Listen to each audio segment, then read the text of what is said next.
We're back with more Rolling Out with the Crush. I'm Tab Turner, joined by my hilarious co-host, Emmanuel Glaze, Maceo Hurd, and we've got a very special guest, my soror of Alpha Kappa Alpha Sorority, Miss Tiffany Porter here.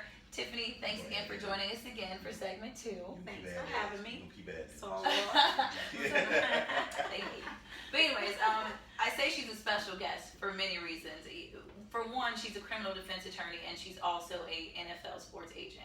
So Tiffany, I know you have an interesting backstory with your mother.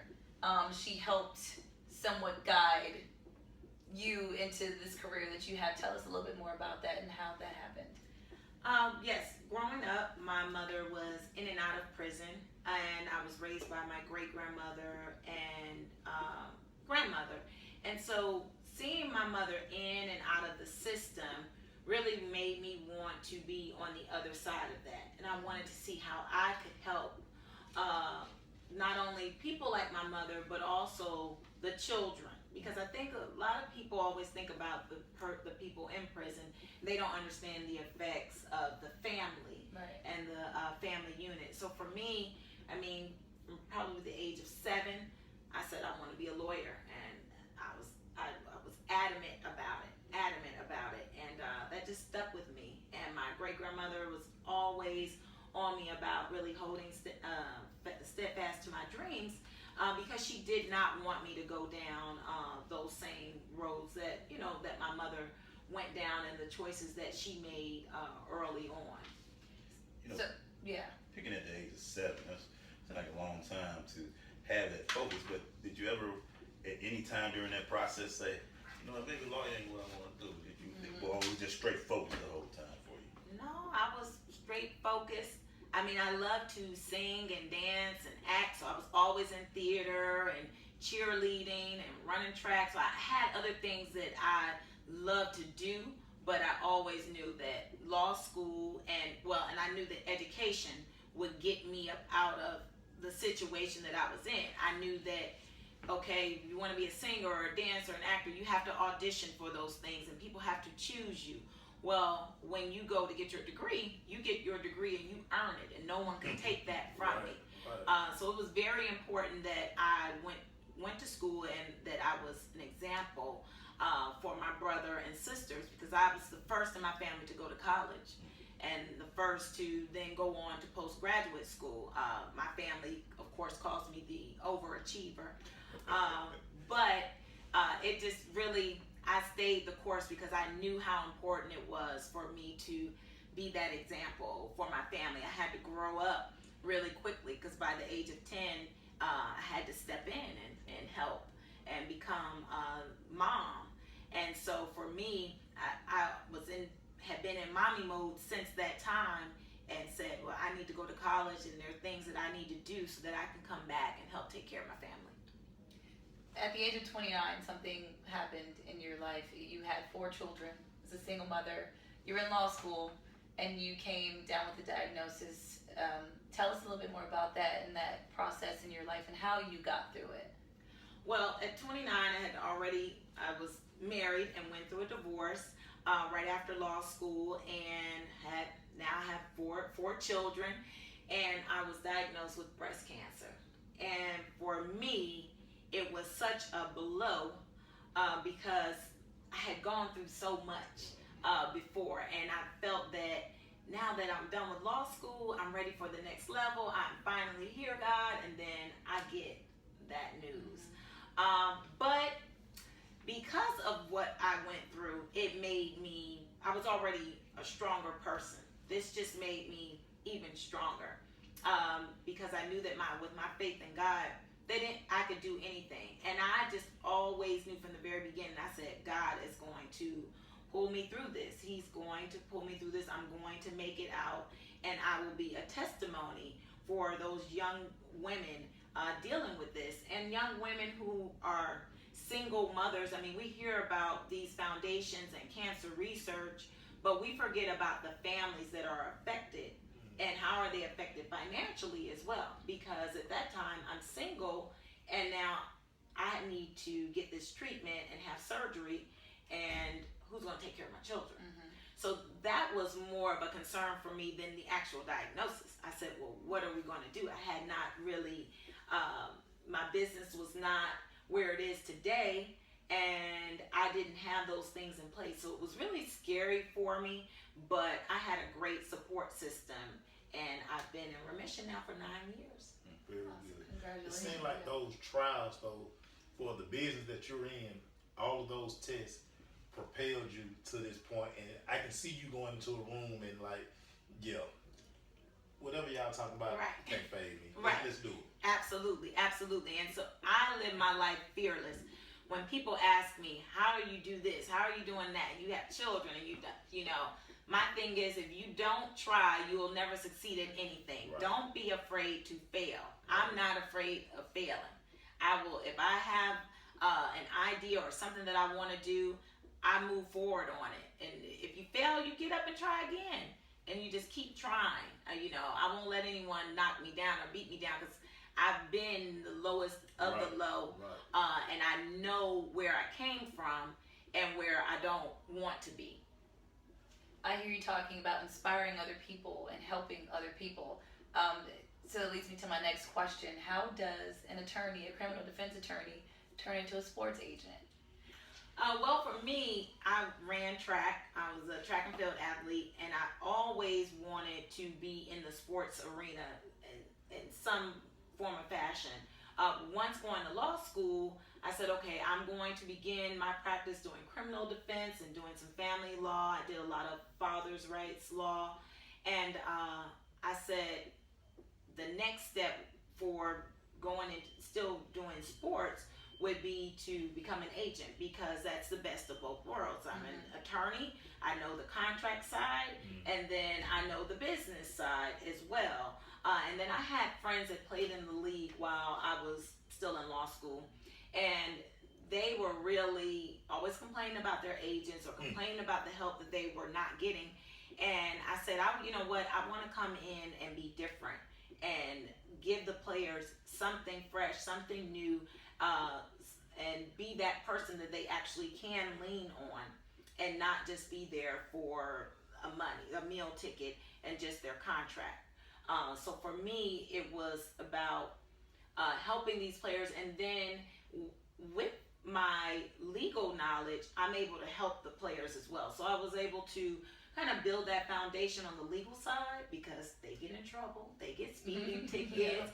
You know, there's little things you don't hear about, you know, not, you know, talking about the big things like DUI or domestic violence, but, you know, there's other things that they need help with, even down to real estate. You know, those are things that I am well versed in, and then I can help them. So, you know, they have that double whammy. I don't have to outsource things for them. Well, let me ask you this, because one of the biggest things that we're seeing, because we have the opportunity in what we do to talk to players or older players, is helping them to not see past, okay, this is a short-term game. A lot of y'all are going to retire before 30. Right.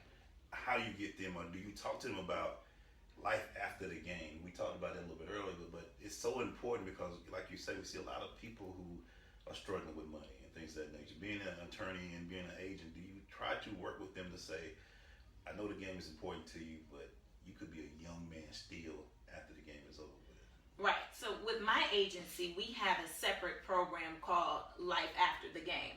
And in that program, we have former players who are mentors, and they are mentors to our current players, to constantly tell them and to get them prepared, or help them to get prepared as to what the next level is. But when I go on the door and I'm making my pitch, one of my first questions is, do you see yourself living past the age of 45? And everybody's like, what? You know, you coming in, what do you mean? I expect to live past 45. I said, okay then, if that is the case, then we need to make sure that your money lasts longer and past 45.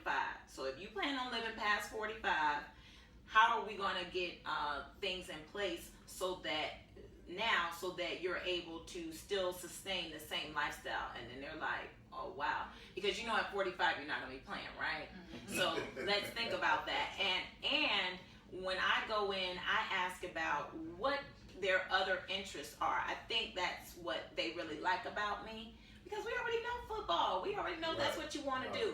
What else are you interested in? You know, I've had guys tell me they want to be a veterinarian, you know, they want to cook, and you're just like, they're like, man, nobody's ever asked me. Well, let's think about that. Let's think about what that looks like and how that will work for you. And does that require you going back to school in the off season? Because we're not going to wait till you're done playing to begin working on these things. We're going to start working on them now while you're playing. So I keep the wheels turning.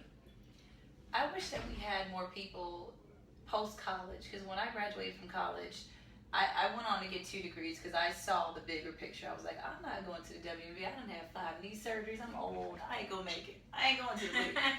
But there was a lot of our other athletes who wanted to go to the NBA, the NFL, and I wish that there was someone there telling them, okay, you have to choose a better major than this. You have to take school a little bit more seriously. You should probably graduate before you go to the league, or at least plan on coming back. Yes. You know, do you have any plans in the future of going around and talking to some of these kids, maybe at like an earlier age, to help them out? Because I see so many college students with no plan and no foresight of the future who just fall flat on their face. They don't know what to do. Right, absolutely. Well, I started talking now to high schools because it's really where you need to begin before they get to college, before they get the big heads and they're the big man on campus, and really get to know the families and even bring families out to hear, because I have the parents and the players come and to hear me speak. So we start young, and I do want to eventually go into the colleges and everything, but because I'm an agent, a lot of times there's a conflict there, but I can start even younger. And so it's about planting those seeds early with those players. And I found that, you know, they're like, wow, I didn't think about, I never thought about this, I never thought about that. And we talk about their grades, and I talk to the parents, and when they're sitting in the room, I say, you spend all this money on football, you spend all this money on training, this and that. Everybody raise your hand. How many of you spent at least $500 on tutoring this year? Nobody raise their hand. Yep. How many of you have, you know, spent to do SAT prep, ACT prep? Nobody. And so from that, I then tell the parents that that's telling me that is not important to you. Your son's future is not important to you. No, oh yes it is. Well, football is not his future, and that's what I get through to them, that it's not just football. What is he going to do afterwards, and how is he going to be a productive citizen afterwards? So we talk about those things, and even down to the majors. I see some of these players, it just makes me angry when they, you know, I say, what's your major? Interdisciplinary studies. Right. What you gonna do with that? What is that? Yeah, right. You know, international business. What do you plan on doing? I don't know. They said that's the best one, you know, the easiest classes. The easiest class. They will tell you that. And this is the funny part. We're talking about family. The biggest downfall for a lot of these athletes, family. Right. Just talk about that. Well, I know a lot of people have seen Survivor's Remorse, and there's all these different shows showing, you know, ballers showing from the financial side, and then Survivor's Remorse from the family. But family can be your worst enemy in this game. And you have some family members that are there just for the ride. Right. And so you really have to have a core team around you. You don't need a huge entourage. And sometimes when I talk to players and I talk to mom and dad, I have to tell the player, mom and dad not on the same page. Right. And it's not because they're being malicious or they have ill intent for their child. A lot of them are uneducated. Mm-hmm. And they don't have the business savvy or the wherewithal to really understand that the NFL is a business. And so you can't go to someone that does not have any, they don't have the experience. I've had some players where, you know, no one has ever had a bank account in their family.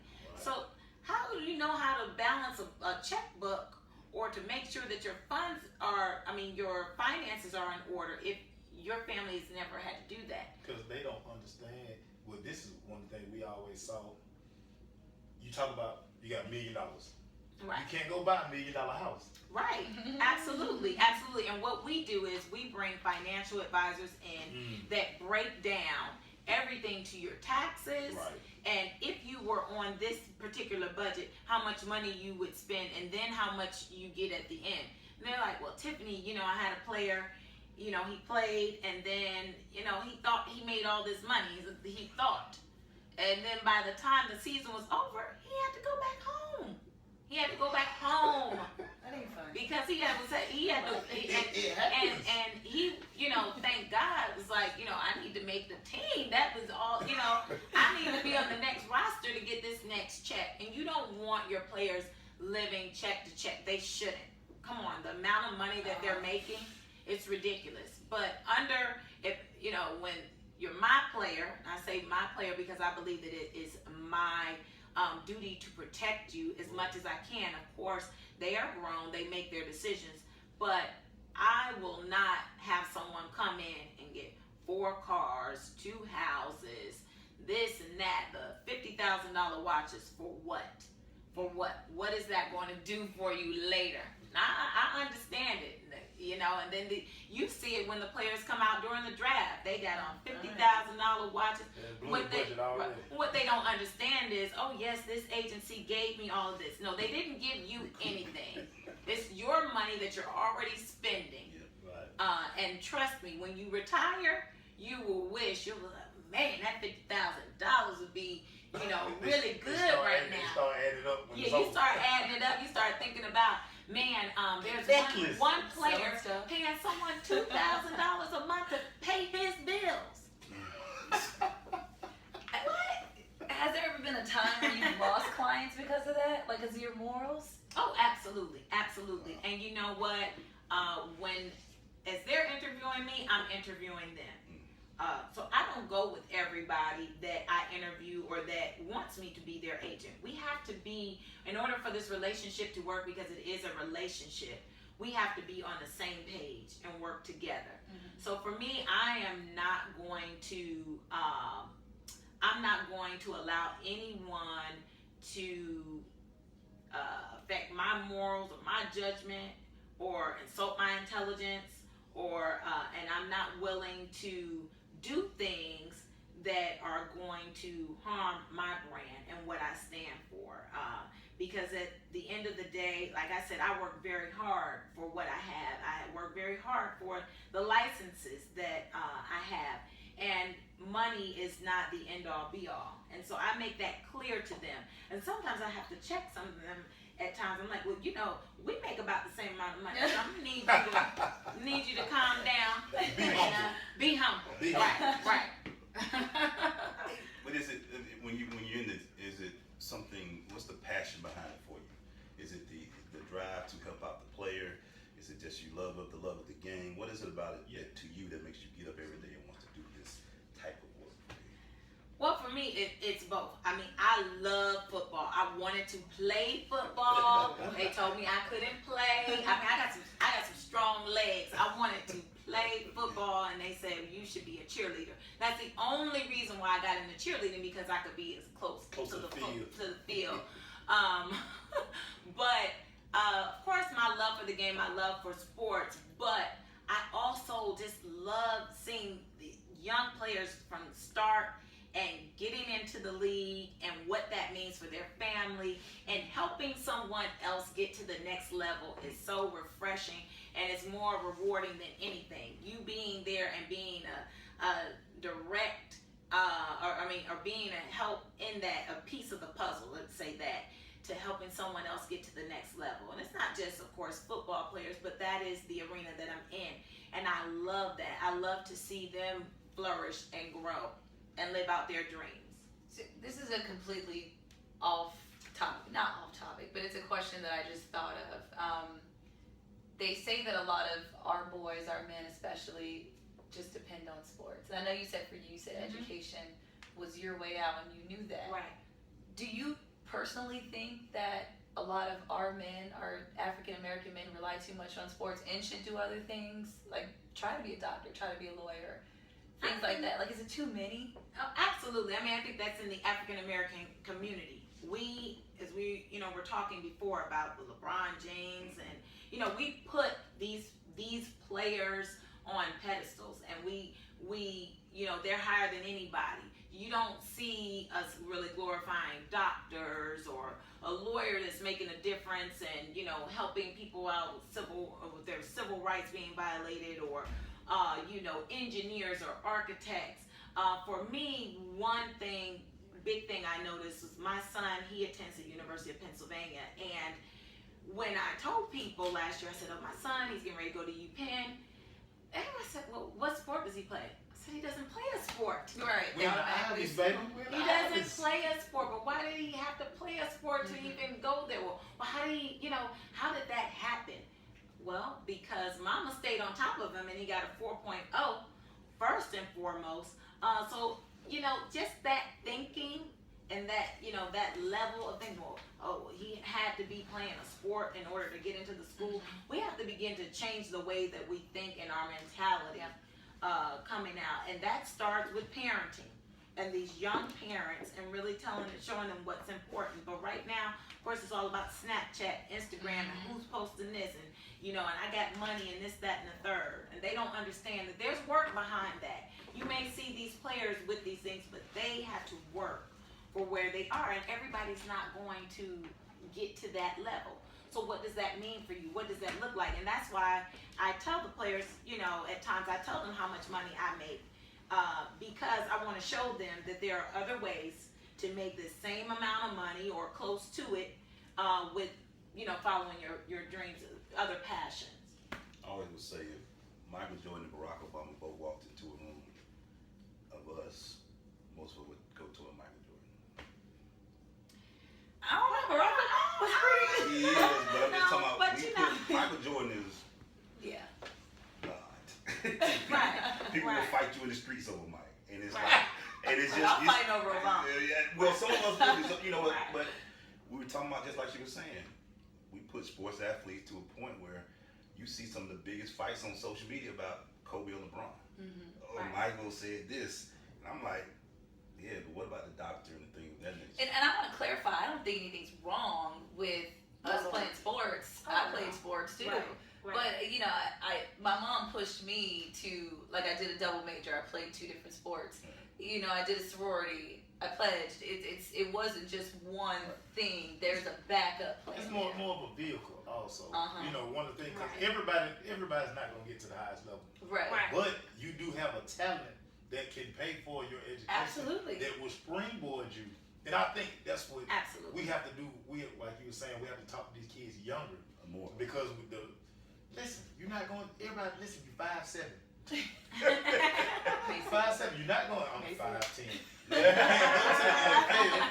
But you get this degree, you can be a 4.0 student, and you can be the person that spawned a whole other generation. So it's just not sport, Right. but use your athleticism to move yourself forward. And another thing, when I go and talk to the kids to stay in that sports arena because they're so excited, we talk about other careers in sports. Right. So what I do is, instead of just taking them all the way out of sports, because I know that's what their focus is on, we talk about, you know, VPs, general managers. What does it take to become a general manager? Let's look at the background of some of these general managers, and you see degrees and this and that, and all of their experience. And the same thing that I do when I go to the music camps that I go and speak at, we talk about everything else but being the artist. Right. Right? It's So a lot of jobs. it's a lot of jobs Lot of out there. jobs, So we right. talk about what's behind that.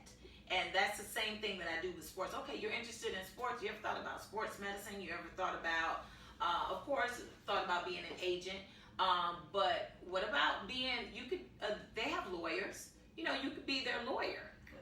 You know, so there's other things. You know, you got real estate agents that they only cater to athletes. They're at all of the venues that I'm at. I said, when I got into it, I said, well, whoa, you know, I'm out recruiting. You have real estate agents, personal trainers. They're out there recruiting like me. Yeah. You know, trying to get these players, and you know, you try to build your network so we can all work together. Okay, your real estate agent, you have in with this guy. Okay, do you mind if I talk to him? And then vice versa, and build relationships. And it's guys, I know you've probably seen this at NFL camps, it's guys who've been in the league, who work with car companies. So they're standing outside the camp and they got a handful of car keys. Yeah. And as guys walk by, they like, hey, and they like, oh yeah, I know you. Right. It's jobs everywhere in sports. Right. So I'm not sure how much time we have left, but I did want to. Okay, good. We got just enough. So you are an attorney turned sports agent. I am an engineer turned sportscaster. These are both very male-dominated fields. Right. So as a woman, because they prejudged me as soon as they met me. You know what? We're gonna go into the story. No, we did. Right, she don't know sports. Then they were like, oh, wait a minute, she played. That's not what we said. But All go right, ahead. they might Go not ahead. say it just like that. But in these male-dominated fields, can it be challenging to not just be a woman, but be an attractive woman in some of these fields? Because do they blur the lines? Because I mean, I talked to them about some of my stories as well, but sometimes the lines can get a little blurred.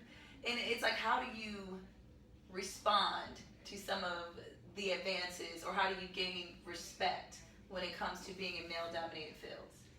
Well, of course, you're always going to be tried. As a woman coming into a room, everybody's going to try you, and everybody wants to say that they had you. Oh, that agent, oh, yeah, we hung out, this, that, and third. But it's all about integrity, Right. and that's first. And there's nothing that anyone could offer me that would make me compromise my integrity. And there have been offers. If you do this, we can get this for your player, or we can do this. No. So when you show that you're about business first and foremost, then usually they won't try you again. For me, I'm not tested as much because now, most people know me and they're like, that one right there, she's about her business. Don't even try her. Just keep on going. Right. Just, keep on going. But she has to be a shark. She has to be Right. to survive the business that she's in. And that's what I want to tell you. I totally respect the fact that you've been in this that long, because I've seen what it does to people. Yeah.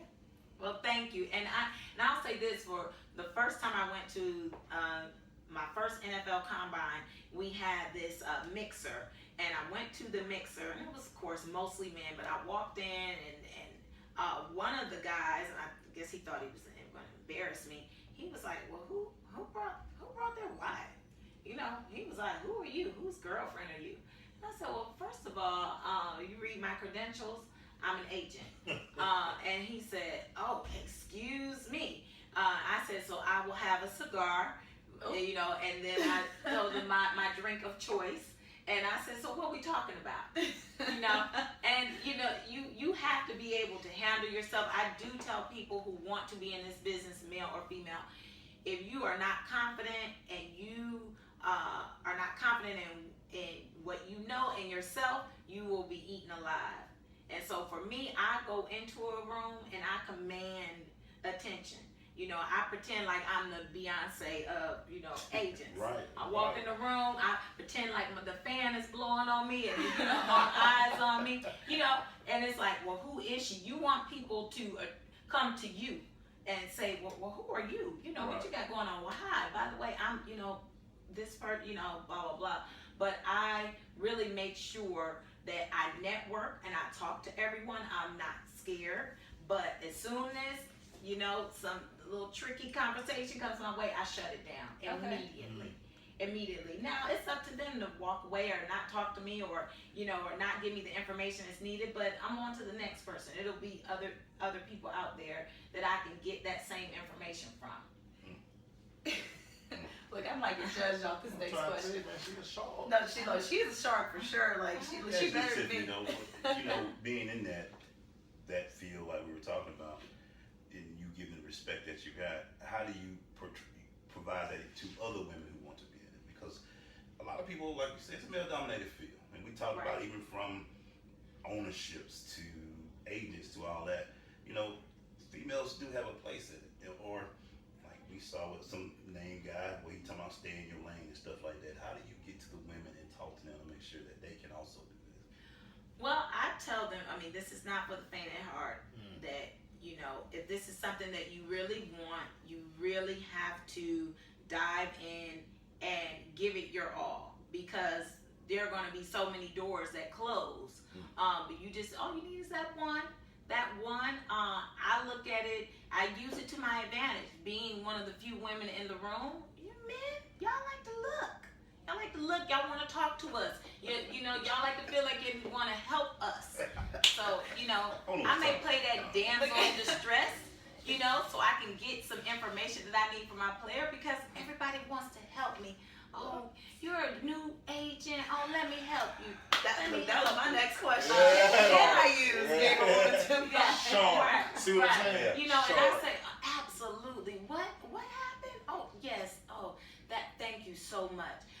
You know, and they're willing. I see that for me, the men are willing to help me. And a lot of them are like, you know, we don't see many women like you. We want to help you do better. But my niche also is that you have to understand that most of the guys coming into the league, they come from single parent homes, and it's mom. So once I get to mom and we vibe, it's done. It's done. That was my secret. So I can communicate and get on levels with mom or African American, other African American females that my white male counterparts can't relate to. Because we might go in there, I might start talking about hair or something that we, you know, things that black women love. I mean, and it's not to stereotype us, but we love our hair. That's a $1 billion industry. It's a $1 billion industry. He Right. sure can't talk about that. No. Right, exactly. Talk about fade. He can't even talk about fade. No, he sure can't. But that was one of my next comments or questions, because as a newer broadcaster in this field, I have to watch what I say and do with certain people who I interview. But my whole thing is, in the back of my mind, I was like, is it really wrong to use some of my feminine attributes to get some answers out of people? Not necessarily, you know, put myself out there in a sexual Use way. your powers Right. for evil. Right. Well, I mean, We're all giving gifts. It's a fine line, and you always have to be respectful. Absolutely. And then you have to understand that you're a role model for those coming behind you. So for me, you know, I want my legacy to be, she killed the game, Exactly. and she did it the right way. Right. And I know that I want to make it so that women coming behind, you know, coming after me will have it easier. And we won't have to deal with the same stereotypes, the same sexism, and racism as well, moving forward. So I have to be a good example, because if I do that, then I'm really hindering those coming after me. I especially agree with you. Well, Tiffany, you are such an inspiration. Thank you so much for coming on with us. My mom is actually going through her first session of chemo today, so that's why I was asking you those questions about that. So shout out to all Saving on the Tatas. I'm about to call my mom as soon as we get off air. But thank you again for joining us. Check the Tatas. Thank you for having me. On behalf of Mr. Emmanuel Glaze, Maceo Hurd, and Tiffany Porter, we thank you so much again. I'm Tab Turner. This was Rolling Out with the Crush, where sports meets entertainment. Check the Tata.